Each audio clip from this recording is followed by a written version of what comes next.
আমরা শুরু থেকে লড়াইয়ে আছি, লড়াইয়ে থাকবো। আমরা রক্ত দিয়ে দেশ পেয়েছি, কাগজ দিয়ে পাইনি। সুতরাং আমরা কাগজ দেখাবো না, দেখাচ্ছি না। সিএকে আমরা জ্বালিয়ে দেব, পুড়িয়ে দেব, কোনো অর্থেই মেনে নেব না, মানছি না, মানবো না। এ কথাটা আমি আপনাদের চ্যানেলের মাধ্যমে বলছি। ভারতবর্ষের আপাময় মানুষকে এবং বাংলার মানুষকে আমরা বলছি, আপনারা এর বিরুদ্ধে তীব্র আন্দোলন গড়ে তুলুন। রাজভবনে নরেন্দ্র মোদীর সঙ্গে গত এক সপ্তাহ আগে মমতা বন্দ্যোপাধ্যায়ের এই কৌশলই হয়েছে, এই আলোচনাই হয়েছে, এই বোঝাপড়াই হয়েছে। কারণ মমতা বন্দ্যোপাধ্যায়, অভিষেক বন্দ্যোপাধ্যায়ের টিকিটা ওই নরেন্দ্র মোদীর কাছে বন্ধক দেওয়া আছে। এই জন্য বাঁচার জন্য যেভাবে হোক, ছলে বলে কৌশলে এটা করতে হবে। এটা একটা চক্রান্ত, গভীর চক্রান্ত। আমি আবারও বলছি, এর দেখুন, প্রথম হচ্ছে যে সিএএ, যেটা মানে সিটিজেনশিপ অ্যামেন্ডমেন্ট অ্যাক্ট যেটা হয়েছিল আর কি, সেটা এতদিন পর কেন্দ্রীয় সরকার পুশ করছে। সবার আগে আমার যে প্রশ্নটা কেন্দ্রীয় সরকারের কাছে, সেই প্রশ্নটা হচ্ছে, এতদিন কি আমরা ভারতের নাগরিক ছিলাম না? এবং যে শান্তনু ঠাকুর কেন্দ্রের স্বরাষ্ট্রমন্ত্রী, যিনি মতুয়া সম্প্রদায়ভুক্ত, তার একটা অতি আগ্রহ লক্ষ্য করা যায়। এবং তেনারা বারবার বলেন যে মতুয়া সম্প্রদায়, মতুয়া সম্প্রদায়, মতুয়া সম্প্রদায়, তাদেরকে নাগরিকত্ব দেওয়ার জন্য সিএ আইনটা তৈরি করা হয়েছে। এখন আমার এক্ষেত্রেও একটা প্রশ্ন, তাহলে শান্তনু ঠাকুর তো ভারতবর্ষের নাগরিক, তারপর ভোটে উনি দাঁড়ালেন, জিতলেন, এবং সবথেকে বড় যেটা পোস্ট, প্রধানমন্ত্রীর পরেই কেন্দ্রের স্বরাষ্ট্র দপ্তরের উনি প্রতিমন্ত্রী। তাহলে উনি যদি নাগরিকত্ব না পেয়ে থাকেন, আজকে এই 12 তারিখ বা আজকে 13 তারিখ, 13ই মার্চ 2024, আজকের দিনে সিএ নোটিফিকেশন জারি হওয়ার পরে যদি উনি নাগরিকত্ব পান, তাহলে এতদিন উনি মন্ত্রী ছিলেন কিভাবে? সবথেকে বড় প্রশ্ন কিন্তু ওখানটাতেই।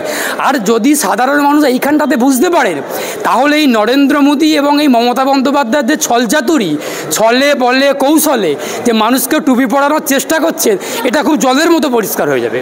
এই যে ভোট আসলেই আমরা দেখেছিলাম, আগের ভোটেও ঠিক এই সময় 19-এর লোকসভা ভোটে সিএ নিয়ে এসেছিল, আর ঠিক এই 24-এর লোকসভা যে কোনো সময় দিন ঘোষণা হয়ে যাবে, একদম ঘেঁষাঘেঁষি আবার সিএ যায়।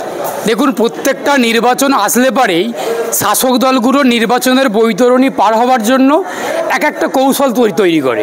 এখন এগুলো হচ্ছে কৌশল না, এগুলো হলো অপকৌশল।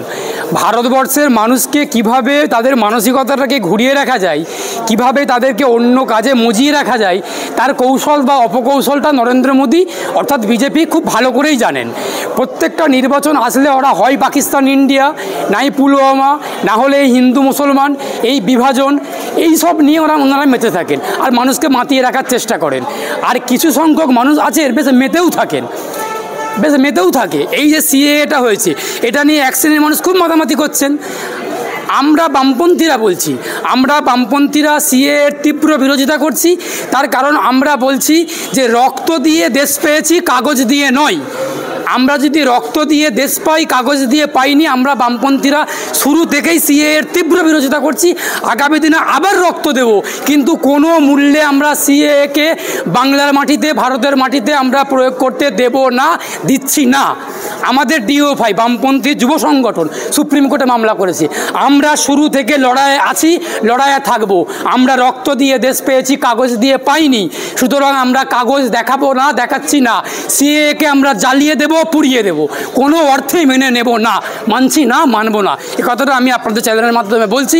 ভারতবর্ষের আপাময় মানুষকে এবং বাংলার মানুষকে আমরা বলছি, আপনারা এর বিরুদ্ধে তীব্র আন্দোলন গড়ে তুলুন। রাজভবনে নরেন্দ্র মোদীর সঙ্গে গত এক সপ্তাহ আগে মমতা বন্দ্যোপাধ্যায়ের এই কৌশলই হয়েছে, এই আলোচনাই হয়েছে, এই বোঝাপড়াই হয়েছে। কারণ মমতা বন্দ্যোপাধ্যায়, অভিষেক বন্দ্যোপাধ্যায়ের টিকিটা ওই নরেন্দ্র মোদীর কাছে বন্ধক দেওয়া আছে। এই জন্য বাঁচার জন্য যেভাবে হোক, ছলে বলে কৌশলে এটা করতে হবে। এটা একটা চক্রান্ত, গভীর চক্রান্ত। আমি আবারও বলছি, এর ফাঁদে যিনি পা দিয়েছেন, আমি শুধু এখন সাধারণ মানুষ, আমি একজন সাধারণ আইনজীবী। বিশিষ্ট ব্যক্তিরা, বুদ্ধিজীবীরা, বিদ্যুৎজনেরা তারাও বলছেন এর তীব্র প্রতিবাদ হচ্ছে, প্রতিবাদ হবে, লড়াই চলছে, লড়াই চলবে। কেউ 50 বছর আছে, কেউ 40 বছর, কেউ 30, কেউ 15 এই দেশে বসবাস করছেন। তাদের ভোটার কাছে আধার কার্ড আছে, সমস্ত রকম সরকারি সুযোগ সুবিধা ভারতের নাগরিক হিসেবে আছে। তাহলে আবার ওই ঠাকুরের কাছে মানে কপাল বাড়িয়ে টিপ খায় যে আমি এদেশের নাগরিক না, আমাকে নাগরিকত্ব দেওয়া, এটা কেমনভাবে দেখছেন? দেখুন, এই যে আমি শুরুতে আপনাদের আগেরতে বললাম যে এগুলো সব কৌশল, কৌশল আবার নয় অপকৌশল। কৌশল তো আমরা উকিলরাও কৌশল অবলম্বন করি, মানুষ কৌশল অবলম্বন করে এগোবে। এগুলো হলো অপকৌশল। মানুষকে কিভাবে বিভ্রান্ত করা যায়, কিভাবে মানুষকে বিপদের সম্মুখীন করে দেওয়া যায়। আমরা নাগরিকত্ব হারিয়ে যাবে, কিসের কাগজপত্র দেখাবো আমরা? কেন দেখাবো কাগজপত্র? কী জন্য দেখাবো আমরা? আসলে এগুলো এনআরসি করার একটা কৌশল।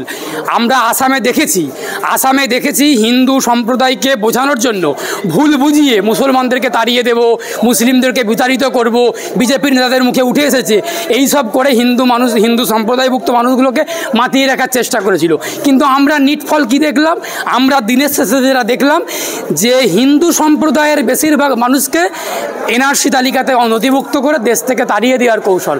তারপর মানুষগুলো ডিটেনশন ক্যাম্পে যাচ্ছে, হাসপাতালে যাচ্ছে, যেখানে যাচ্ছেন সেই এনআরসি তারা করে বেড়াচ্ছে। সুতরাং মানুষ যদি ভুল বোঝে এই সব ফাঁদে পা দেন, মানুষকে এর খেসারত দিতে হবে।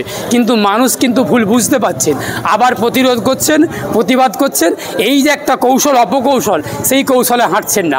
দেখবেন সিএ যে নোটিফিকেশন জারি হয়েছে, মুখ থুবড়ে পড়বে নরেন্দ্র মোদী, মানে কি বলে ওনার মুখে মানুষ গণতান্ত্রিকভাবে কালি লেপে দেবেন। বাংলার মানুষ, ভারতবর্ষের মানুষ গণতান্ত্রিকভাবে নরেন্দ্র মোদীর মুখে কালি লেপে দেবেন। সুতরাং ওনার কৌশল কাজে আসবে না। এ তো ছিল সিএ এনআরসি নিয়ে। আমরা দেখলাম যে এই কলকাতা হাইকোর্টের বিচারপতি অভিজিৎ গঙ্গোপাধ্যায়, জানাকে কিছু মানুষ